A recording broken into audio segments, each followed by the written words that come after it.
Қайырлы күн баршаңызға. Міне алдарыңызда үй жағдайында дайындалатын өте жұмсақ және де нәзік болып келетін меренговый рулет. Ендеше видеоны соңына дейін көреміз.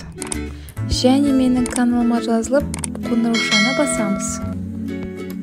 Ол үшін қыздар 5 жұмыртқаның ақуызына 220 грамм секерімізді біртіндеп салып миксерлейміз. Осылай ағарғанша миксерлейтін боламыз. Масымыз осындай болуы қажет. Мана көтерген кезде ешқандай масымыз былжырап түспеуі қажет. Енді шым-шым лимонымызға 1 ас қасық крахмалымызды салып, тағы да миксерлеп шығамыз.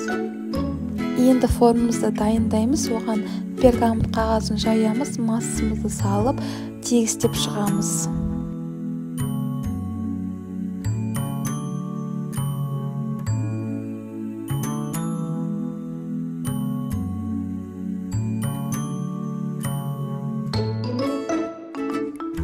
Енді крем дайындаймыз. Мен кілегеймен сары майды алып миксерлеп шықтым. Қыздар, негізі креміне стойкий тұратын кремді пайдаланған дұрыс. Қаймақпен, сливкемен пайдалансаңыздар болады.